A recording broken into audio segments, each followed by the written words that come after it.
bacteria can respond to the changing environmental condition. They can respond to the temperature, they can respond to the pH, light, gravity, as well as they also can respond to the change in chemical concentration gradient of any particular substance. Okay, so they can say sense that they do not have any specific sensitive organ, even that they response to the environmental condition, to the changing environmental condition. So we discussed about that कि अगर आपका जो bacteria है वो temperature के respect में sensitive है तो हम उससे क्या बोलते हैं, थर्मोटेक्सिक बोलते हैं. Same as well we discuss के पीएच के रिस्पेक्ट में अगर सेंसिटिविटी शो कर रहा है तो हम उसे क्या कहेंगे, लाइट के रिस्पेक्ट में अगर आपका बैक्टीरिया सेंसिटिविटी शो कर रहा है then that process is known as the phototactic. ऐसे ही आपका ग्रेविटोटेक्सिक होता है. ऑस्मोटिक प्रेशर के रिस्पेक्ट में अगर आपका बैक्टीरिया सेंसिटिविटी शो कर रहा है तो वो osmotexic होगा. Okay, so this lesson is particularly about the signaling pathway that is involved in this chemotoxic behavior. हम एक molecular level के ऊपर समझेंगे कि किस तरीके से बैक्टीरिया जो है वो कीमोटैक्टिक रिस्पॉन्स को शो करता है. उसका बेसिक जो प्रोसीजर था ऑलरेडी मैं आपको लास्ट लेसन में समझा चुकी हूँ. अगर आपको सिंपलर वे में समझना है कि what is chemotactic behaviour in case of prokaryotic organism, then you can go through that video and you will okay with that. Okay, अगर आपको मॉलिक्यूलर लेवल पर समझना है तो आप ये लेसन आपके लिए हेल्पफुल होने वाला है. इस लेसन के अंदर स्पेसिफिकली हम लोग बात करने वाले हैं इकोलाई ऑर्गेनिज्म के बारे में कि किस तरीके से इकोलाई के अंदर एक सिग्नलिंग पाथवे मेंटेन होता है to enhance the process of this chemical gradient sensitivity. ठीक है, कैसे हो रही है मॉलिक्यूलर लेवल पर वही हम लोग इस लेसन से देखने वाले हैं. और इस प्रोसेस को क्या बोलते हैं, कीमोटेक्सिक बिहेवियर. क्यों, कीमो यानी कि केमिकल सब्सटेंस के रिस्पेक्ट में, taxis is some kind of movement. ठीक है, जब किसी केमिकल सब्सटेंस की ग्रेडियंट को सेंस करके बैक्टीरिया एक स्पेसिफिक टाइप की मूवमेंट शो करे, चाहे वो उस केमिकल सब्सटेंस की तरफ हो या उस केमिकल सब्सटेंस से दूर हो, तो हम उससे कहते हैं कीमोटेक्सिक रिस्पॉन्स या कीमोटेक्टिक रिस्पॉन्स. ठीक है, we are going to talk about specifically about the E coli. So यहाँ पे देख रहे हो इकोलाई कैसे आपको चिढ़ा रहा है ना. तो यहाँ पे वो बता रहा है कि मैं भी सेंसिटिविटी शो करता हूँ with the changing environmental condition. Okay, so if we talk about the particular signaling pathway or the transduction pathway, then in case of E. coli there is a two component phosphorylase system is there to sense the changing environmental conditions, specifically the changing chemical gradient. ठीक है, अब इसको समझते हैं. ठीक है, to component phosphorelay system. ठीक है, इसको आप छोटे छोटे पार्ट में डिवाइड कर दीजिए. टू कॉम्पोनेंट यानी कि दो कॉम्पोनेंट है, यानी कि ये जो सिग्नलिंग पाथवे होगा इसके अंदर दो मेन कॉम्पोनेंट प्रेजेंट होंगे. ठीक है, फोस्फोरिलाइज सिस्टम का मतलब कि एक ऐसा सिस्टम, एक ऐसा ट्रांसडक्शन पाथवे जो डिपेंड कर रहा है आपके फॉस्फेट के ऊपर. तो इस पाथवे के अंदर बहुत इंपॉर्टेंट रोल होता है फॉस्फेट ग्रुप का. तो हम लोग कह सकते हैं कि जो टू कॉम्पोनेंट फॉस्फोरिलाइज सिस्टम है इसके अंदर देखो क्या क्या चीजें आपकी इस टर्म से आपकी क्लियर हो गई. टू कॉम्पोनेंट यानी कि इसके अंदर दो इंपॉर्टेंट कहें या दो मेजर कॉम्पोनेंट प्रेजेंट है. ठीक है, फॉस्फोरिलाइज सिस्टम यानी कि फॉस्फेट ग्रुप का इसमें बहुत इंपॉर्टेंट रोल है कि पूरा का पूरा जो ट्रांसडक्शन पाथवे है उसमें फॉस्फेट ग्रुप का बहुत इंपॉर्टेंट रोल है. ठीक है, तो यहाँ से इतना सा मैं आपको एक एक चीजें क्लियर करते हुए चलूंगी. सो टू कॉम्पोनेंट फॉस्फोरिलाइज सिस्टम एक ऐसा सिग्नल ट्रांसडक्शन पाथवे है that uses the transfer of phosphoryl group. मैंने कहा ना कि फॉस्फेट का बहुत इंपॉर्टेंट रोल है. आप पूरा सिग्नलिंग पाथवे समझोगे तो आपको यहाँ से क्लियर होगा. So transfer of phosphoryl group to control gene transcription and protein की एक्टिविटी. कि प्रोटीन की एक्टिविटी और जो जीन है उसके ट्रांसक्रिप्शन को कंट्रोल करने में फॉस्फेट ग्रुप का बहुत इंपॉर्टेंट रोल. ठीक है, सो यहाँ पे जब हम लोग इकोलाई की बात करते हैं तो इकोलाई के केस में अभी तक हमने क्या कहा कि इकोलाई के केस में हमारे पास एक two component phosphorelay system present है, या कहें कि एक two component phosphorelay transduction pathway present है. ठीक है, अब इस ट्रांसडक्शन पाथवे के अंदर दो इंपॉर्टेंट कंपोनेंट होने वाले हैं. उससे पहले हम बात कर लेते हैं कि जब हम बैक्टीरिया की बात करते हैं, हम इकोलाई की बात कर रहे हैं, तो हमने देखा था कि उसकी बहुत सारी कवरिंग प्रेजेंट होती है, प्लाज्मा मेम्ब्रेन है ना. लास्ट लेसन में भी मैंने आपको बताया था कि इनके जो हम केमिकल को सेंस करने के लिए बैक्टीरिया के बॉडी के अंदर उसके प्लाज्मा मेम्ब्रेन के अंदर बहुत सारे रिसेप्टर्स प्रेजेंट होते हैं। मोर देन 20 रिसेप्टर्स प्रेजेंट है उसके प्लाज्मा मेम्ब्रेन के अंदर जो अट्रैक्टेंट को सेंस करते हैं। मोर देन 10 रिसेप्टर हैं that are specific for sensing the repellent. ठीक है, हम लोग इन शॉर्ट बोल सकते हैं कि जो बैक्टीरिया है, बैक्टीरिया के बॉडी के अंदर जो उसकी आउटर मेम्ब्रेन है यानी कि जो प्लाज्मा मेम्ब्रेन है उसके अंदर एम्बेडेड होते हैं बहुत सारे रिसेप्टर्स। अब ये रिसेप्टर्स क्या करते हैं, अब सिग्नलिंग पाथवे है, लाइगेंड तो होगा ही, रिसेप्टर्स तो होगा ही, है ना। तो इस सिग्नलिंग पाथवे में हमने कहा कि रिसेप्टर कहाँ पे लोकेटेड है, ये रिसेप्टर लोकेटेड है आपकी प्लाज्मा मेम्ब्रेन पर। ठीक है, और मेनली इकोलाई के अंदर 4 रिसेप्टर प्रेजेंट होते हैं और ये रिसेप्टर भी किसके लिए स्पेसिफिक है, ये स्पेसिफिक है एक पर्टिकुलर लाइगेंड के लिए। देखो कोई भी रिसेप्टर होता है वो स्पेसिफिकली पर्टिकुलर लाइगेंड पर ही बाइंड करता है। ठीक है अब इसके अंदर 4 रिसेप्टर प्रेजेंट है। अब ये 4 रिसेप्टर कहाँ कहाँ बाइंड करने वाले हैं, देखो ये 4 रिसेप्टर स्पेसिफिकली बाइंड करेंगे, ये आपके किसी अमाइनो एसिड के लिए स्पेसिफाइड हो सकते हैं, जैसे कि आपका सेरीन रेसिड्यू हो गया। मैं थोड़ा सा इसको क्लियर कर देती हूँ कि जब हम लोग इकोलाई के रिसेप्टर्स की बात करते हैं then they can be sensitive toward any specific amino acid, can be sensitive toward any carbohydrate molecule, यानी कि जो लाइगेंड मॉलिक्यूल होगा वो कार्बोहाइड्रेट मॉइटीज भी हो सकती है, कोई अमाइनो एसिड भी हो सकता है और कोई डाइपेप्टाइड सीक्वेंस भी हो सकती है। सो इकोलाई के केस में it can be serine residue, it can be aspartate, it can be ribose which is the carbohydrate moieties, it can be maltose, galactose और कोई डाइपेप्टाइड सीक्वेंस भी हो सकती है। ठीक है, ये क्या है, ये हमारे स्पेसिफिक लाइगेंड की तरह काम करने वाले केमिकल्स है। ठीक है, कि जब आपकी इकोलाई की सराउंडिंग एनवायरनमेंट में इनमें से कोई एक रेजिड्यू, इनमें से कोई एक कार्बोहाइड्रेट मॉइटी प्रेजेंट होगी तभी वो कीमो रिसेप्टर आपके सिग्नलिंग पाथवे को एक्टिवेट करने वाला है। अब ये सिग्नलिंग पाथवे कैसे काम करेगा वही हम लोग देखेंगे।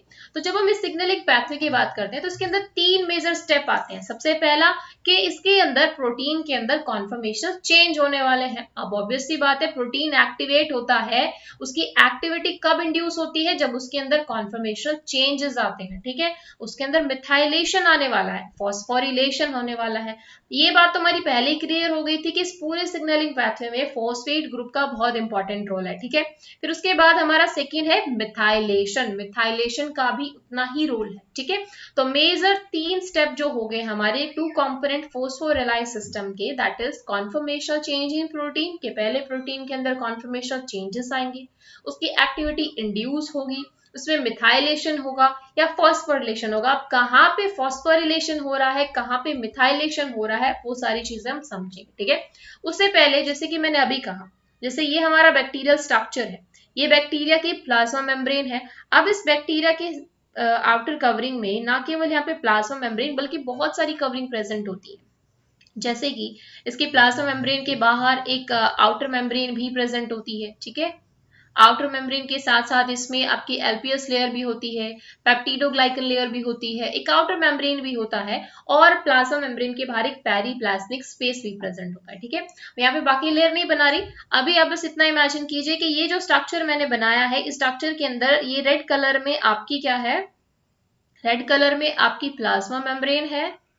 ठीक है, शॉर्ट फॉर्म में लिख देते हैं, और ये हमारा पेरीप्लाज्मिक स्पेस हो गया। ठीक है, जो एक्चुअल में थोड़ा सा ट्रांसल्यूशेंट होता है, उसका कोई स्पेसिफिक कलरेशन नहीं होता, लेकिन मैंने आपको शो करने के लिए दिखा दिया कि हमारी प्लाज्मा मेम्ब्रेन है और ये बीच में हमारा क्या है, ये बीच में जो प्रेजेंट है दैट इज पेरीप्लाज्मिक स्पेस। ठीक है, अब क्या होता है कि हमारी प्लाज्मा मेम्ब्रेन के ऊपर ये रिसेप्टर्स प्रेजेंट है। ठीक है, जो इस पूरे सिग्नलिंग पाथवे को रिस्पॉन्स करने वाले, आपके रिसेप्टर की स्ट्रक्चर कुछ इस तरीके की होती है ना, कुछ इस तरीके की स्ट्रक्चर होती है। तो हमने कहा हमारी जो प्लाज्मा मेम्ब्रेन है उसके अंदर ये एम्बेडेड है, क्या एम्बेडेड है, एमसीपीजी। अब ये एमसीपीज क्या है, एमसीपी का मतलब होता है M for methyl accepting proteins, sorry chemotactic, chemotactic protein. ठीक है, अब देखो इसके वर्ड को अगेन हम ब्रेक करते हैं। मिथाइल एक्सेप्टिंग कीमोटैक्सिक प्रोटीन, ठीक है। मिथाइल एक्सेप्टिंग कीमोटैक्टिक प्रोटीन का मतलब क्या होगा कि ये जो प्रोटीन होगा ये आपके मिथाइल को एक्सेप्ट कर रहा है ना।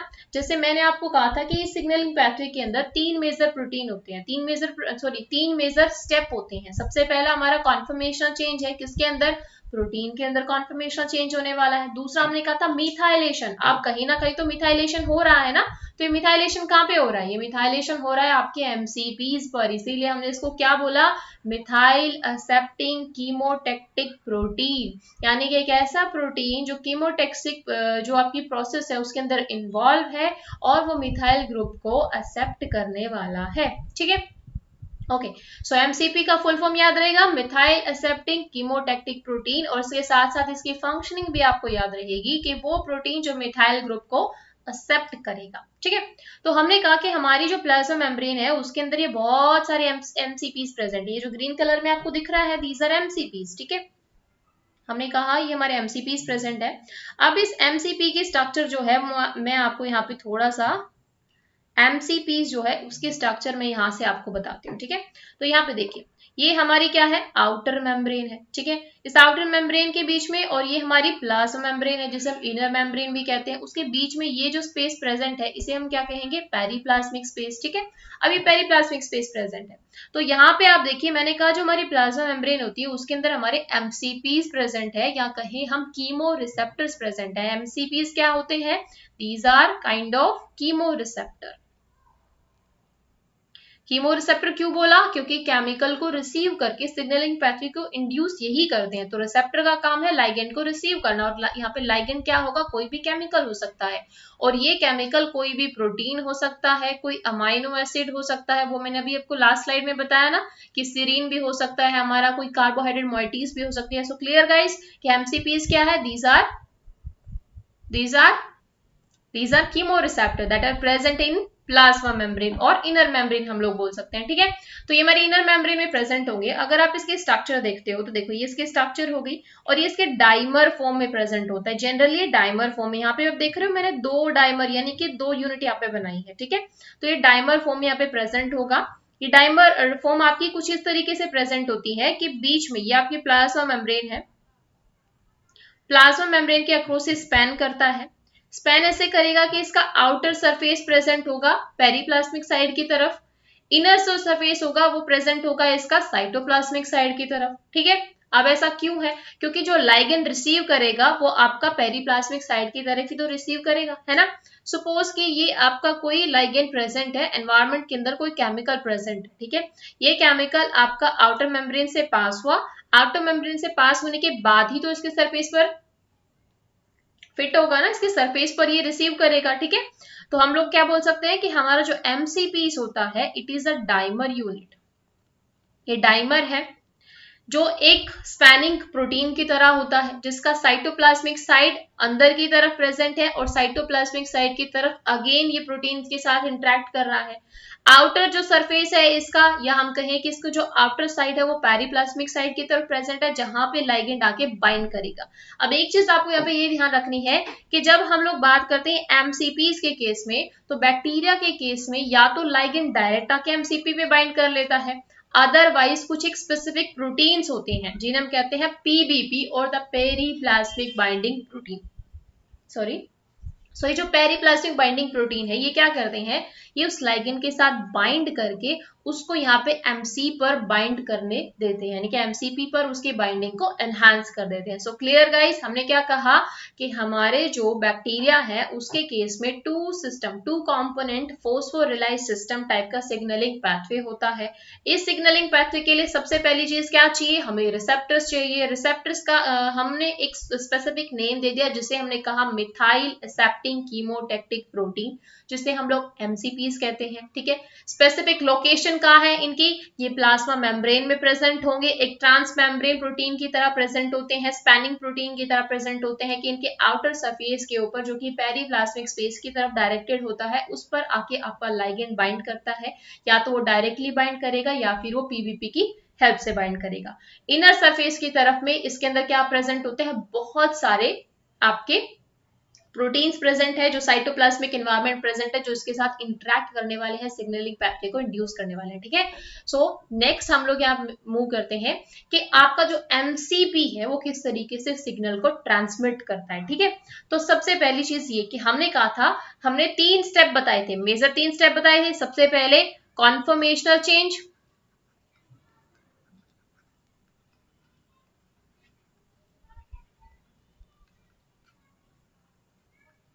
उसके बाद हमने कहा था कि मिथाइलेशन होगा, थर्ड हमने कहा फॉस्फोरिलेशन होगा। ये मेन 3 स्टेप है जो आपकी इस पूरी सिग्नलिंग पैथवे में होने वाले हैं, ठीक है। तो सबसे पहले हम बात कर लेते हैं मिथाइलेशन की, क्योंकि हम लोग मूव करते जा रहे हैं अपने सिग्नलिंग पाथवे की तरफ, ठीक है।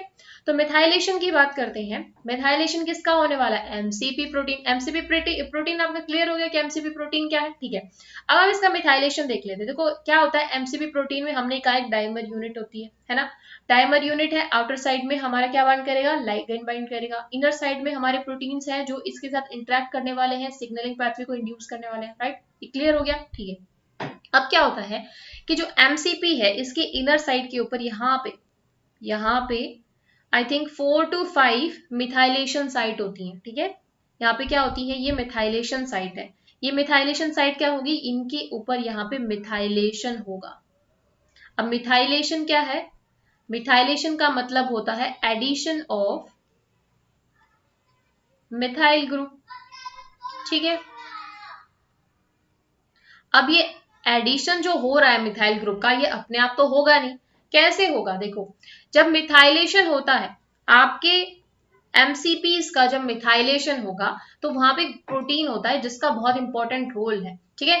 एमसीपी के मिथाइलेशन में जो मेजर रोल प्ले करता है that is the Che R protein, ठीक है। अब यहाँ से एक चीज यहाँ से आप याद रखना कि जिन भी प्रोटीन के आगे CHE लिखा हुआ है, कीमोटेक्टिक लिखा हुआ है, वो सारे के सारे प्रोटीन आपकी किसमें इन्वॉल्व है? कीमोटेक्टिक बिहेवियर में, ठीक है। तो कीमोटेक्टिक पैथवे के अंदर जितने भी यहाँ पे प्रोटीन इन्वॉल्व होने वाले हैं, सभी के आगे हम लोग क्या लिखते हैं? की आर, की ए, की वाई, है ना। तो मिथाइलेशन के स्टेप के अंदर जो सबसे इंपॉर्टेंट रोल होता है दैट इज ऑफ की आर। अभी की आर प्रोटीन क्या है? देखो, की आर प्रोटीन एक रेगुलेटरी प्रोटीन होता है। एक्चुअल में इसका काम क्या होता है? ये काम करता है मिथाइलेशन का काम। मिथाइलेशन किसका कराएगा? एमसीपी यूनिट का मिथाइलेशन कराएगा, ठीक है। इतना आपको याद रखना है। यहाँ से बस आपको इतना याद रखना है कि मिथाइलेशन के अंदर जो प्रोटीन इन्वॉल्व होता है दैट इज की आर, और ये मिथाइलेशन किसकी हेल्प से हो रहा है? अब इस मिथाइलेशन के अंदर एक मिथाइलेटिंग एजेंट भी तो इन्वॉल्व होगा। अब वो मिथाइलेटिंग एजेंट कौन है? यहाँ पे वो मिथाइलेटिंग एजेंट है सैम, जिसे हम लोग शॉर्ट में सैम कहते हैं, एडिनोसाइल, यस, एडिनोसाइल, ठीक है, एस एडिनोसाइल मेथियोनिन, ठीक है। तो हमने क्या देखा कि हमारे इकोलाई के प्लाज्मा मेम्ब्रेन के अंदर कीमो रिसेप्टर प्रेजेंट होते हैं। इन कीमो रिसेप्टर का मिथाइलेशन होता है, और इस मिथाइलेशन में कौन सा प्रोटीन इन्वॉल्व होगा? कीआर प्रोटीन इन्वॉल्व होगा, क्योंकि एक मिथाइलेटिंग एजेंट की उसे जरूरत पड़ेगी। और मिथाइलेटिंग एजेंट क्या है? मिथाइलेटिंग एजेंट है हमारा सैम, जिसे हम कहते हैं एस एडिनोसाइल मेथियोनिन, क्योंकि यहीं से मिथाइल ग्रुप आपका निकलने वाला है और इस डाइमर के ऊपर यहाँ पे अटैच होने वाला है। और जैसे ही इसके ऊपर मिथाइल ग्रुप अटैच होगा, इसका मिथाइलेशन होगा, और मिथाइलेशन के बाद ही पूरा पैथवे हमारा इनिशिएट होने वाला है, ठीक है। नेक्स्ट आता है मॉलिक्यूलर मैकेनिज्म ऑफ एक्शन। अच्छा, मॉलिक्यूलर मैकेनिज्म ऑफ एक्शन को शुरू करने से पहले, जैसे मैंने कहा था कि हमारा जो सिग्नलिंग पैथवे है दैट इज 2 कंपोनेंट बेस्ड, ठीक है। इसके अंदर 2 कंपोनेंट है जिनका मेन इंपॉर्टेंट रोल होने वाला है। अब ये 2 कंपोनेंट कौन से होंगे? एक तो इसमें होता है सेंसर प्रोटीन, ठीक है, और दूसरा हमारा प्रोटीन होता है इसमें एक रेगुलेटर, ठीक है, क्या हम कहें उसे रिस्पॉन्स रेगुलेटर। सो जब हम लोग बात कर रहे हैं सिग्नलिंग पैथवे की, हमने कहा 2 हमारे इंपॉर्टेंट प्रोटीन है। एक तो होगा हमारा सेंसर। अब ऑब्वियस सी बात है, कोई प्रोटीन स्टिमुलस को सेंस भी तो करेगा, ठीक है। स्टिमुलस को सेंस करने के लिए एक सेंसर प्रोटीन हो गया, और एक ऐसा प्रोटीन जो रिस्पॉन्स करने वाला है, ठीक है। तो दो हमारे यहाँ पे मेन कंपोनेंट हो गए, एक हो गया सेंसर और दूसरा हो गया रेगुलेटर। तो जब हम इकोलाई की बात करते हैं तो इकोलाई के केस में जो प्रोटीन हमारा सेंसर की तरह काम करने वाला है दैट इज की ए प्रोटीन, ठीक है। और जो हमारा रिस्पॉन्स की तरह काम करने वाला, रिस्पॉन्स रेगुलेटर की तरह काम करने वाला, यानी कि रिस्पॉन्स को जनरेट करने वाला है that is Che Y protein. अब देखो रिस्पॉन्स हमें क्या चाहिए, आप यहां से क्लियर करके चलो। हमें क्या चाहिए था एक सिग्नलिंग पाथवे के लिए, सबसे पहले हमें चाहिए रिसेप्टर, रिसेप्टर हमारे पास हो गया, एमसीपी हमारे पास है। सेंस करने वाला प्रोटीन चाहिए, सेंस करने वाला प्रोटीन भी हमारे पास है कि ए प्रोटीन हो गया, ठीक है। और उसका रिस्पॉन्स करने वाला प्रोटीन भी चाहिए। अब रिस्पॉन्स क्या चाहिए हमें, रिस्पॉन्स चाहिए फ्लैजिला की मूवमेंट, मूवमेंट ऑफ फ्लैजिला। अब ये फ्लैजिला की मूवमेंट कैसे होती है, किस तरीके से होती है, लास्ट लेसन में ऑलरेडी मैंने बताया कि फ्लैजिला दो टाइप की मूवमेंट शो करता है, क्लॉकवाइज और काउंटर क्लॉकवाइज। जब अट्रैक्टेंट होता है तो काउंटर क्लॉकवाइज डायरेक्शन मूव करता है, यानी कि फॉरवर्ड रन दिखाता है। और जब उसमें अट्रैक्टेंट नहीं होता है उस टाइम पे वो एंटी क्लॉकवाइज या काउंटर क्लॉकवाइज डायरेक्शन में मूव करता है। My mistake, okay. सो हमें क्या रिस्पॉन्स चाहिए, रिस्पॉन्स हमारा होना चाहिए कि या तो आपका बैक्टीरिया क्लॉकवाइज मूव कर रहा है या आपका काउंटर क्लॉकवाइज मूव कर रहा है। तो जिस तरीके का वो सेंस करेगा, जिस तरीके का स्टिमुलस यहाँ से सेंस करके सेंसर रेगुलेटर के पास पहुंचाएगा, उस रिस्पेक्ट में वो रिस्पॉन्स करेगा कि फ्लैजिला की मूवमेंट किस डायरेक्शन में हो, क्लॉकवाइज या फिर काउंटर क्लॉकवाइज, ठीक है। तो अब हम लोग मूव करते हैं, पूरे सिग्नलिंग पाथवे को हम लोग यहाँ से समझते हैं कि जब हम लोग मॉलिक्यूलर लेवल पर इसका सिग्नलिंग पाथवे देखें तो सबसे पहले हमारे पास हमारी बैक्टीरिया सेल है, ये इसकी प्लाज्मा मेम्ब्रेन हो गई। प्लाज्मा मेम्ब्रेन के बाद हमने कहा यहाँ पे कीमो रिसेप्टर प्रेजेंट है जिसे हमने कहा एमसीपी, ठीक है। एमसीपी की पहली कंडीशन ये क्या है, हमारी फर्स्ट कंडीशन। फर्स्ट कंडीशन क्या है कि एनवायरमेंट के अंदर आपका अट्रैक्टेंट प्रेजेंट है, ये हमारा अट्रैक्टेंट हो गया। अब ये अट्रैक्टेंट आपकी आउटर मेम्ब्रेन को क्रॉस करने के बाद यहाँ पे आया, ठीक है। ये या तो डायरेक्टली बाइंड करेगा या with the help of PVP bind करेगा, ठीक है। जैसे ही इसके ऊपर बाइंड करता है, ठीक है। अब जैसे ही ये इसके ऊपर बाइंड करेगा यहाँ पे कॉम्प्लेक्स बना, क्या कॉम्प्लेक्स बना, लाइगेंड रिसेप्टर कॉम्प्लेक्स बना, एमसीपी का लाइगेंड के साथ कॉम्प्लेक्स बना। यहाँ पे जैसे ही कॉम्प्लेक्स बनेगा आप देखते हो कि इसकी इनर साइड पर, साइटोप्लाज्मिक साइड पर दो प्रोटीन प्रेजेंट होते हैं, ठीक है। एमसीपी के साथ उसकी इनर साइड पर दो प्रोटीन प्रेजेंट होते हैं, एक होता है की डब्ल्यू प्रोटीन, एक होता है की ए प्रोटीन। की ए प्रोटीन के बारे में ऑलरेडी हमने डिस्कस किया कि जो की ए प्रोटीन है ये एक टाइप का सेंसर प्रोटीन है, ये सेंस करने वाला है किसको, सिग्नल को, स्टिमुलस को। कि डब्ल्यू का काम क्या है, देखो जितने भी ट्रांसमेम्ब्रेन प्रोटीन होते हैं आप में मैक्सिमम केसेस में आप देखोगे कि साइटोप्लाज्मिक साइड में उनके पास एक अडेप्टर प्रोटीन प्रेजेंट होता है। तो जो की डब्ल्यू है ये एक अडेप्टर प्रोटीन है। अब अडेप्टर प्रोटीन क्या करता है, अडेप्टर प्रोटीन इंटरेक्शन करने में हेल्प करता है। इंटरेक्शन किसका, की ए का और एमसीपी का। तो की डब्ल्यू जो है वो आपकी की ए प्रोटीन और एमसीपी को इंटरेक्ट करने में हेल्प करेगा, ठीक है, क्लियर। तो यहाँ पे आप देखते हो कि इसके इनर साइड के ऊपर दो प्रोटीन प्रेजेंट है, ये हमारा अडेप्टर हो गया, ये हमारा सेंसर हो गया, ठीक है। ये दोनों बाइंड है इसके साथ। तो क्या होता है जब अट्रैक्टेंट यहाँ पे बाइंड होता है उस टाइम पे इसका मिथाइलेशन नहीं होता, ठीक है।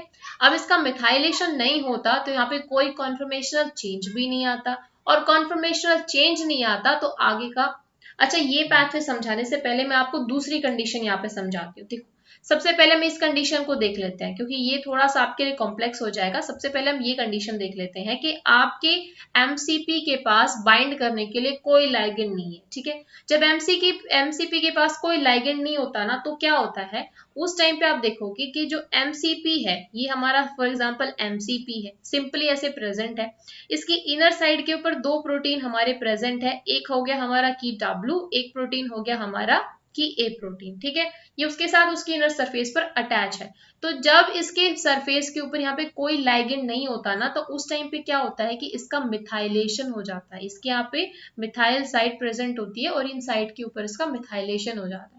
जैसे इसका मिथाइलेशन होगा, मिथाइलेशन कौन करेगा, प्रोटीन करेगा। कौन सा प्रोटीन, की बी प्रोटीन, आपने देखा था ना, सॉरी की आर प्रोटीन, ठीक है, ऑलरेडी मैंने आपको बताया ना कि मिथाइलेशन कौन सा प्रोटीन करता है, कि R protein with the help of a methylating agent that is known as SAM. ठीक है, तो जैसे इसका मिथाइलेशन होगा कि आर प्रोटीन की हेल्प से, अब ये जो की ए प्रोटीन है जो कि एक सेंसर प्रोटीन है, और सेंसर के साथ साथ ये हमारा काइनेज प्रोटीन है, और काइनेज का काम क्या होता है, फॉस्फेट ग्रुप का रिमूवल कराना, ट्रांसफर कराना। तो ये आपका की प्रोटीन क्या करता है, इसके पास कैपेबिलिटी है कि एक तो ये ऑटो फॉस्फोरिलेशन शो करता है, ठीक है, दूसरा ये क्या करेगा कि जिस भी प्रोटीन के इंटरेक्शन में ये आएगा, ये उस प्रोटीन को भी फॉस्फोरिलेट कर देगा। तो Che A protein after receiving signal from this MCP protein, अब सिग्नल कैसा, जैसे ये मिथाइल हो गया ना, इसके अंदर कॉन्फर्मेशनल चेंज आ गया, कॉन्फर्मेशनल चेंज हुए तो इसे सिग्नल मिल गया कि भी एनवायरमेंट के अंदर कोई अट्रैक्टेंट नहीं है, कोई रिपेलेंट नहीं है। तो उस टाइम पे की ए प्रोटीन जो है वो क्या हो जाएगा, कि ए प्रोटीन आपका फॉस्फोरिलेट हो जाएगा। ठीक है, इस पे फॉस्फेट ग्रुप अटैच हो गया। जैसे ही कि प्रोटीन आपका फॉस्फोरिलेट हुआ, ये खुद तो फॉस्फोरिलेट हुआ, ये आपके सराउंडिंग प्रोटीन जो कि आपके दो प्रोटीन होते हैं जिनको ये एक्टिवेट करता है, मैं यहाँ पे आपका लिख देती हूँ कि हमारा की ए प्रोटीन फॉस्फोरिलेट होने के बाद दो प्रोटीन को फॉस्फोरिलेट करेगा। पहला जो प्रोटीन है that is Che Y protein, ठीक है, दूसरा प्रोटीन है की बी प्रोटीन। अब देखो, की वाई प्रोटीन क्या करता है, की वाई प्रोटीन जैसे ही फॉस्फोरिलेट होगा ना, ये हमारा डायरेक्ट, जैसे मैंने पहले बताया था कि हमारा जो ये सिग्नलिंग पाथवे है, टू कंपोनेंट सिग्नलिंग पाथवे है, इसके अंदर की वाई प्रोटीन जो है वो एक रेगुलेटर की तरह काम कर रहा है, क्योंकि ये रिस्पॉन्स जनरेट कर रहा है, डायरेक्ट रिस्पॉन्स जनरेट कर रहा है। ठीक है, रिस्पॉन्स कैसे जनरेट करेगा, ये डायरेक्ट इंटरेक्ट करेगा हमारे फिलामेंट एम प्रोटीन से। अब ये फिलामेंट एम प्रोटीन क्या होता है, देखो, अच्छा मैं यहाँ पे आपको अच्छे से बताती हूँ। हमने क्या कहा, एमसीपी जो है, एमसीपी सिग्नल देगा किसको, कि ए प्रोटीन को। कैसे देगा, कि जैसे ही एमसीपी का मिथाइलेशन हुआ, कि ए प्रोटीन आपका फॉस्फोरिलेट हो गया, कि ए प्रोटीन फॉस्फोरिलेट होने के बाद खुद तो ऑटो फॉस्फोरिलेट हुआ ही, दो प्रोटीन को उसने और फॉस्फोरिलेट कर दिया, one is Che B protein, another one is Che Y protein. Che Y protein का क्या काम होता है, डायरेक्टली इंटरेक्ट करता है आपका फिलामेंट एम से। अब ये फिलामेंट एम क्या है, ये हमारा एक टाइप का स्विच प्रोटीन होता है। क्या होता है, स्विच प्रोटीन है। जब मैंने आपको स्ट्रक्चर बताई थी फ्लैजिला की, तो वहां पे हमने डिस्कस किया था कि हमारे वहां पे मेजरली 5 प्रोटीन होते हैं। एक होता है हमारा filament M, filament N, filament G, साथ साथ में हमारा प्रोटीन होता है मोट ए, मोट बी। ठीक है, ये हमने डिस्कस किया था। तो उस टाइम पे हमने कहा था कि जो फिलामेंट एम, एन और जी है, ये हमारे रोटर प्रोटीन है। रोटर प्रोटीन क्यों, क्योंकि ये फ्लैजिला की रोटेशन में इन्वॉल्व है। और मोट ए और मोट बी जो है वो आपका एक आयन चैनल बना रहे थे, जिससे कि प्रोटॉन ग्रेडियंट जनरेट हो रहा था। तो ये हमारे स्टेटर प्रोटीन थे। ठीक है, ये ऑलरेडी हमने लास्ट लेसन में डिस्कस किया था। तो ये हमारा जो रोटर प्रोटीन है उसके साथ डायरेक्टली इंटरेक्ट कर रहा है आपका कीवाई प्रोटीन, जिससे क्या होगा, ये हमारा स्विच प्रोटीन है। स्विच क्यों, क्योंकि डायरेक्शन की स्विचिंग करता है। कैसे स्विच करेगा, जैसे फिलामेंट एम जो प्रोटीन है ये एक्टिवेट होगा, ये आपके डायरेक्ट हमारा किससे अटैच होता है, फ्लैजिला के बेस से, और ये आपके फ्लैजिला की कौन सी डायरेक्शन में मूवमेंट कराएगा, क्लॉकवाइज रोटेशन कराएगा। क्लियर हुआ, ठीक है। एमसीपी जब उसके पास कोई अट्रैक्टेंट नहीं है, no attractant is there, no attractant is there, ये हमारी पहली कंडीशन है। ठीक है, जब कोई अट्रैक्टेंट नहीं है तो एमसीपी मिथाइलेशन होगा, यहाँ पे मिथाइलेशन होगा एमसीपी का, और जैसे ही उसका मिथाइलेशन हुआ, कॉन्फर्मेशनल चेंजेस हुए। इंपॉर्टेंट पॉइंट मैंने बताया था ना, 3 इंपॉर्टेंट पॉइंट है, कॉन्फर्मेशनल चेंज, मिथाइलेशन और फॉस्फोरिलेशन। सबसे पहला स्टेप मिथाइलेशन यहाँ पे हुआ, सबसे पहला यहाँ पे सॉरी हमारा कॉन्फर्मेशन हुआ था, दूसरा हमारा मिथाइलेशन हुआ।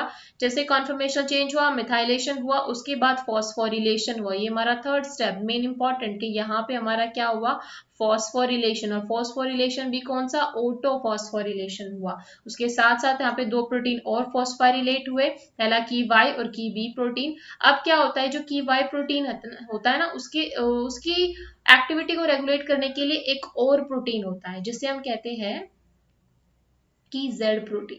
ये की जेड प्रोटीन क्या करता है कि वाई जो फॉस्फोरिलेट हो चुका है, जिसके ऊपर फॉस्फेट ग्रुप अटैच है, एक्टिव फॉर्म में है, अब इसको क्या करेगा, वापस इसकी नॉर्मल फॉर्म में कन्वर्ट कर देगा।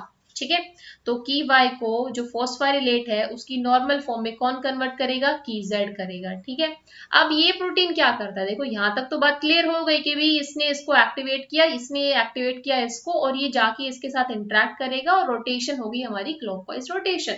अब की भी क्या करता है, की भी क्या करता है, देखो एक हमारी एक लूप चलती है, वो मैं आगे बताऊंगी, अभी आप बस इतना पाथवे याद करिए कि जब आपके एनवायरमेंट में कोई अट्रैक्टेंट नहीं है तो किस तरीके से क्लॉकवाइज रोटेशन मेंटेन होती है, और याद करो जब क्लॉकवाइज रोटेशन होती है तो टम्बलिंग बढ़ जाती है। ठीक है, तो रिजल्ट क्या निकलेगा, टम्बलिंग बढ़ जाएगी।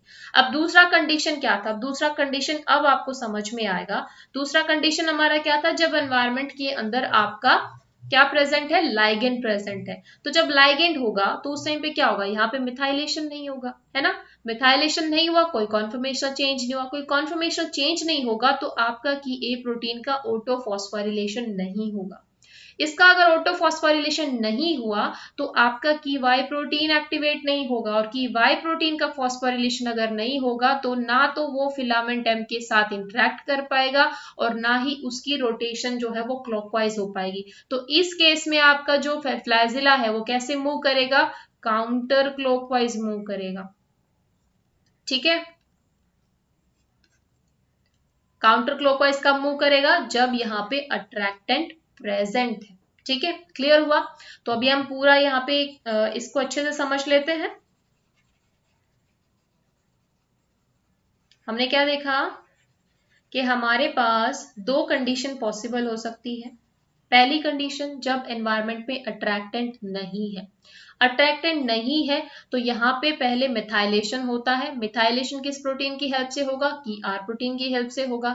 कि आर जो है सैम की हेल्प से, जो कि एक मिथाइलेटिंग एजेंट है, यहाँ पे मिथाइलेशन कराएगा, इसमें कॉन्फर्मेशन चेंज होंगे। जैसे इसमें कॉन्फर्मेशन चेंज हुए कि ये प्रोटीन फॉस्फोरिलेट होगा, और वो खुद ना फॉस्फोरिलेट होके बल्कि बाकी प्रोटीन को भी फॉस्फोरिलेट करेगा।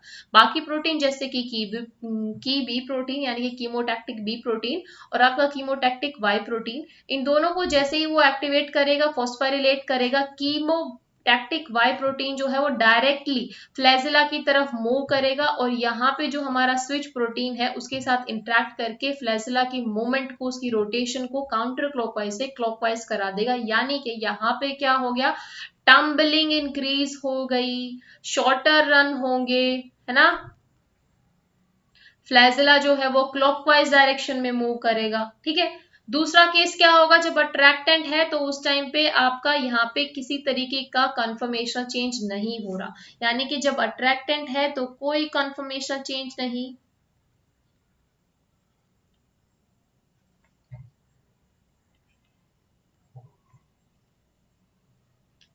नो मिथाइलेशन,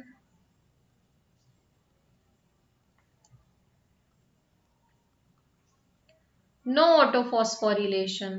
ठीक है, so as a result counter clockwise direction में फ्लैजिला जो है वो मूव करता रहेगा। सो क्लियर हो गया गाइस। ठीक है, अब देखिए क्या होता है, इसके केस में एक फीडबैक लूप चलती है। फीडबैक लूप का मतलब आपने देखा होगा, जब बैक्टीरिया जो मूवमेंट शो करता है, जब अट्रैक्टेंट नहीं होता है तो उस टाइम पे वो कुछ इस तरीके की मूवमेंट शो करता है, टम्बलिंग शो करेगा। पहले रन दिया, शॉर्टर रन, फिर यहाँ पर टम्बलिंग हुई, फिर रन, फिर टम्बलिंग, फिर run, tumbling run, tumbling run, कुछ इस तरीके से मूवमेंट शो करता है कि कोई पर्टिकुलर डायरेक्शन नहीं होगी, शॉर्टर रन होंगे, टम्बल कर रहा है। वो किस लिए करता है, वो इसलिए करता है क्योंकि बैक्टीरिया के केस में एक शॉर्ट टर्म मेमोरी यहाँ पे होती है। ये पॉइंट्स है जो आपको ध्यान में रखने हैं कि एक शॉर्ट टर्म मेमोरी को मेंटेन करके रखता है। इसके अंदर एक फीडबैक लूप चलती है। ये फीडबैक लूप क्या करती है, बैक्टीरिया के केस में हमने देखो लास्ट लेसन में कहा था कि उसमें एग्जैक्ट अडेप्टेशन का मैकेनिज्म होता है, एडेप्टेशन का मैकेनिज्म होता है। अभी एग्जैक्ट एडेप्टेशन क्या है, शॉर्ट टर्म मेमोरी क्या है, देखो क्या होता है, बैक्टीरिया जो है वो अपनी प्रेजेंट कंडीशन को अपनी पास्ट कंडीशन से कंपेयर करके रिस्पॉन्स करता है, ठीक है। वो रिस्पॉन्स कैसे करता है कि शॉर्ट टाइम के लिए अगर अट्रैक्टेंट का कंसंट्रेशन मान लो कंटिन्यूसली बढ़ रहा है बढ़ रहा है बढ़ रहा है, तो एक टाइम ऐसा आएगा कि बैक्टीरिया उसको रिस्पॉन्स नहीं करेगा। क्यों? क्योंकि बैक्टीरिया क्या करता है, वो कंपेयर करता है, दो सिचुएशन को कंपेयर करता है। इसीलिए वो एक जो हमारा स्टिमुलस है उसके रिस्पॉन्स को सिर्फ कुछ सेकंड तक ही रख पाता है, उसके बाद अगेन जो हमारा एमसीपी है वो खाली हो जाता है, यानी कि वहां से लाइगेंड रिमूव हो जाता है। तो जो एमसीपी है उसकी एक प्रोसेस चलती रहती है, मिथाइलेशन डीमिथाइलेशन मिथाइलेशन डीमिथाइलेशन। इसी वजह से वो इस तरीके की मूवमेंट शो करता है, क्योंकि यहाँ पे क्या होगा, शॉर्टर रन, रन कब देगा, जब उसका जो सिग्नलिंग पाथवे है वो चल रहा है, ठीक है। सिग्नलिंग पाथवे टम्बलिंग कब करेगा, क्लॉकवाइज रोटेशन, है ना, कनेक्ट करते हुए चलो, ठीक है। तो बैक्टीरिया के केस में हमें शॉर्ट टर्म मेमोरी होती है कि वो कुछ टाइम तक ही एक रिस्पॉन्स को रख पाता है, कुछ एक सेकंड तक ये रिस्पॉन्स को रख पाता है। उसके अंदर एक फीडबैक लूप चलती है, फीडबैक लूप चलती है कि वो एक इंटरमीडिएट लेवल मेंटेन करके रखता है। ये जो बहुत सारी डिफरेंट डिफरेंट टाइप की प्रोटीन्स प्रेजेंट है ना, कि वाई प्रोटीन है, कि आर प्रोटीन है, कि ए प्रोटीन है, इनका एक इंटरमीडिएट लेवल वो मेंटेन करके रखता है ताकि स्टेबल कंडीशन हो सके और जो बैक्टीरिया है वो अपने पास्ट एक्सपीरियंस के साथ कंपेयर कर सके। उसे शॉर्ट टर्म मेमोरी रखनी होती है, बहुत सारे रिस्पॉन्सेज को वो एक साथ नहीं रख सकता, ठीक है। एग्जैक्ट एडेप्टेशन, एडेप्ट वो कर लेता है, बहुत जल्दी एडेप्ट कर लेता है, बहुत जल्दी भी वो अपने एक्सपीरियंस मतलब जो नई कंडीशन जो है वो करंट कंडीशन है उसको वो डिटेक्ट भी कर लेता है, ठीक है। तो अब इसमें क्या होता है, फीडबैक लूप देखो कैसे काम करती है। जब हम लोग बैक्टीरिया की बात कर रहे हैं, हमने यहाँ पे कहा था ना कि हमारे इस केस में, इस इमेज में देखिए, हमने कहा था कि जो आपका की प्रोटीन है वो ऑटोफॉस्फोरिलेशन के बाद में दो प्रोटीन को फॉस्फोरिलेट करता है। एक प्रोटीन है हमारा कीवाई का मैकेनिज्म आपको समझ आ गया। कीवाई फॉस्फोरिलेशन के बाद आपका टम्बलिंग शो कराएगा, यानी कि क्लॉकवाइज डायरेक्शन में फ्लैजिला की मूवमेंट में इन्वॉल्व होएगा। अब दूसरा प्रोटीन होता है कीबी प्रोटीन। अब ये प्रोटीन क्या करता है, देखो इस प्रोटीन जो कीबी प्रोटीन है ना, इसका बहुत इंपॉर्टेंट रोल है। क्यों? क्योंकि कीबी प्रोटीन हमारा क्या है, एक टाइप का मिथाइल एस्टरेज एंजाइम है। अब ये मिथाइल एस्टरेज एंजाइम क्या करेगा, ये मिथाइल ग्रुप को रिमूव करेगा।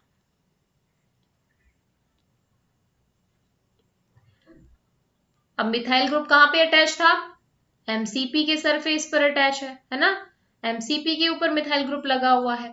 तो ये आपका कीबी प्रोटीन क्या करता है, वापस जाके आपके एमसीपी के जो मिथाइल ग्रुप है इनको रिमूव करा देगा, ठीक है। इससे क्या होगा, देखो जब इसका मिथाइलेशन हुआ था तो की ए का फॉस्फोरिलेशन हुआ था, और इस फॉस्फोरिलेशन के बाद ही फ्लैजिला क्लॉकवाइज डायरेक्शन में रोटेट कर रहा। अब आप इमेजिन करो, आपका सबसे पहले कोई अट्रैक्टेंट नहीं है, तो जब ये क्लॉकवाइज में आपका फ्लैजिला मूव कर रहा था तो आपका पहले आपका बैक्टीरिया ऐसे मूव कर रहा था। जैसे ही यहाँ पे क्या हुआ कि ये फॉस्फोरिलेट हुआ, उसके बाद उसने की वाई को फॉस्फोरिलेट किया, फ्लैजिला जो एम है वो आपका ये प्रोटीन जो है उसको टम्बल कर देगा, यानी कि आपकी क्लॉकवाइज रोटेशन कराएगा। जैसे ही क्लॉकवाइज रोटेशन हो गई, बैक्टीरिया ने टम्बलिंग शो करी, टम्बलिंग शो करी। अब इस वापस से इसको चेंज भी तो करना पड़ेगा ना, क्योंकि यहाँ पे बैक्टीरिया की जो साइटोप्लाज्मिक एनवायरनमेंट है उसके अंदर एक इंटरमीडिएट लेवल मेंटेन रहता है, जितने भी प्रोटीन्स वगैरह होंगे सभी का एक इंटरमीडिएट लेवल मेंटेन होता है। तो उस टाइम पे क्या होगा कि ये खुद से ही अपने एक ऑटो रेगुलेशन के लिए प्रोटीन है कि बी प्रोटीन उसको रेगुलेट कर देता है, कि बी वापस जाके एमसीपी का डीमिथाइलेशन कर देता है। तो डीमिथाइलेशन से क्या होगा, अब डीमिथाइलेशन है तो ना तो आपका की ए का ऑटो फॉस्फोरिलेशन होगा, ना ही की वाई का एक्टिवेशन होगा, और की वाई एक्टिवेट नहीं होगा तो आपका बैक्टीरिया काउंटर क्लॉकवाइज डायरेक्शन में घूमेगा, यानी कि फ्लैजिला उसका काउंटर क्लॉकवाइज, और काउंटर क्लॉकवाइज का मतलब वो रन करेगा, ठीक है। तो हर टंबल के बाद एक रन होता है, हर टंबल के बाद एक रन होता है। वो क्यों होता है, क्योंकि बैक्टीरिया के इस इंटर एनवायरमेंट के अंदर, साइटोप्लाज्मिक एनवायरमेंट के अंदर सारे प्रोटीन्स का एक इंटरमीडिएट लेवल मेंटेन होता है। तो ये जो प्रोसेस है ना एमसीपी के मिथाइलेशन की डीमिथाइलेशन की, वो एक फीडबैक लूप में चलती रहती है। अब मैं अगर ये लूप यहाँ पे आपको ड्रॉ करके दिखाऊं, तो हमने क्या कहा, सबसे पहले हमने कहा कि एमसीपी जो है, एमसीपी क्या करेगा, मिथाइल एमसीपी के अंदर मिथाइलेशन होगा, ठीक है। जैसे कि ये हमारा एमसीपी है, ठीक है, इसका यहाँ पे मिथाइलेशन हुआ, इसका मिथाइलेशन हुआ, इसके इनर साइड में दो प्रोटीन है जो अटैच है, ठीक है, अब ये अटैच है, अब इनका मिथाइलेशन हुआ, तो अब हमारा की ए जो है वो क्या हो गया, फॉस्फोरिलेट हो गया। ये फॉस्फोरिलेट हुआ, इसने क्या किया, दो प्रोटीन को फॉस्फोरिलेट किया। कौन से दो प्रोटीन, की बी और की वाई। की वाई का मैकेनिज्म तो आपको पता है, डायरेक्ट ये आपका फिलामेंट एम प्रोटीन से इंटरेक्ट करेगा और फ्लैजिला की क्लॉकवाइज मूवमेंट कराएगा। क्लियर, यानी कि टंबल इंक्रीज हो जाएंगे एंड शॉर्टर रन होंगे। क्लियर, ठीक है। की बी प्रोटीन की बात करें तो ये क्या करता है, वापस से आपके इस प्रोटीन के पास आएगा, एमसीपी के पास आएगा, ये हमारा एमसीपी है, एमसीपीज हो गए, एमसीपी के पास आएगा और इसका क्या करा देगा, डीमिथाइलेशन करा देगा। ठीक है, यस, डीमिथाइलेशन करा देगा। ठीक है, और इसका डीमिथाइलेशन जैसे ही होगा, आपका की ए का फॉस्फोरिलेशन नहीं होगा, इसका फॉस्फोरिलेशन नहीं होगा, तो यहाँ इसका एक्टिवेशन नहीं होगा और इसका एक्टिवेशन नहीं होगा, तो एज अ रिजल्ट क्या होगा, काउंटर क्लॉकवाइज डायरेक्शन में हमारा फ्लैजिला मूव करेगा। ठीक है, तो एज अ रिजल्ट क्या होगा, यहाँ पे काउंटर क्लॉकवाइज डायरेक्शन हो जाएगी, और जैसे ही उसकी काउंटर क्लॉकवाइज डायरेक्शन हुई, वैसे ही हमारी टम्बलिंग सप्रेस्ड हो जाएगी और लॉन्गर रन होंगे। ठीक है, तो इसी को हम लोग क्या कहते हैं, फीडबैक रेगुलेटरी सर्किट। अब एक और प्रोटीन जो था हमारा की आर प्रोटीन, ठीक है, ये कीआर प्रोटीन का काम क्या था, कीआर प्रोटीन का काम हमने बताया था, इसका काम है मिथाइलेशन। तो जैसे ही की बी प्रोटीन ने इसका क्या किया, मिथाइलेशन, डीमिथाइलेशन कर दिया, की बी प्रोटीन अगेन एक्टिवेट होगा और वो एमसीपी का मिथाइलेशन करा देगा, फिर से हमारी लूप चालू हो जाएगी, फिर से ऑटोफॉस्फोरिलेशन चालू हो जाएगा। ठीक है, तो क्लियर गाइस, समझ में आया पूरा मैकेनिज्म, किस तरीके से फीडबैक लूप हमारी काम करती है। तो अब हम लोग रिजल्ट फॉर्म में देख लेते हैं कि जब कोई अट्रैक्टेंट नहीं है, कोई रिपेलेंट नहीं है, तो उस केस में क्या होता है, जब कोई अट्रैक्टेंट और रिपेलेंट नहीं है, तो देखो क्या क्या रिजल्ट आपको देखने के मिलेंगे, इंक्रीज्ड लेवल ऑफ की ए, और कौन सा की, एक्टिव यानी कि फॉस्फोरिलेटेड जो प्रोटीन है उसका अमाउंट इंक्रीज हो जाएगा। जबकि ए का अमाउंट इंक्रीज हो गया तो ऑब्वियस सी बात है, आपका जो की वाई प्रोटीन है उसका अमाउंट भी इंक्रीज हो जाएगा, जो हमारा की बी प्रोटीन है उसका अमाउंट भी इंक्रीज हो जाएगा। एज ए रिजल्ट क्या होगा, क्लॉकवाइज डायरेक्शन हो जाएगी। ठीक है, क्लॉकवाइज डायरेक्शन के साथ साथ और क्या देखने को मिलेगा आपको, डीमिथाइलेशन की प्रोसेस जो है वो बढ़ जाएगी, वो इंक्रीज हो जाएगी आपकी। ठीक है, अब डीमिथाइलेशन क्यों इंक्रीज हो रहा है, क्योंकि की बी का अमाउंट इंक्रीज हो रहा है। ठीक है, दूसरी तरफ अगर अट्रैक्टेंट वहां पे प्रेजेंट है तो आपको क्या देखने को मिलेगी, अच्छा यहाँ पे एक चीज और लिख लीजिए कि टम्बलिंग इंक्रीज हो जाएगी। ठीक है, ये हमारे रिजल्ट है कि क्या क्या रिजल्ट आपको देखने को मिलेंगे जब अट्रैक्टेंट नहीं है। तो अट्रैक्टेंट जब है तो यहाँ पे क्या होगा, सबसे पहले कि हमारा जो फॉस्फोरिलेटेड की ए था वो सप्रेस हो जाएगा, जैसे इसका अमाउंट कम हुआ कि वाई भी कम हो गया, इसका अमाउंट कम होते ही कि वाई बी भी हमारा कम हो गया। जैसे इन सब का अमाउंट सप्रेस हुआ तो आपका जो कि आर प्रोटीन है वो एक्टिव हो जाएगा, और जैसे ही वो एक्टिव होगा मिथाइलेशन प्रोसेस चालू हो जाएगी। ठीक है, तो यहाँ पे मिथाइलेशन इंक्रीज हो जाएगा, और यहाँ पे आप देखोगे यहाँ पे काउंटर क्लॉकवाइज डायरेक्शन होगी।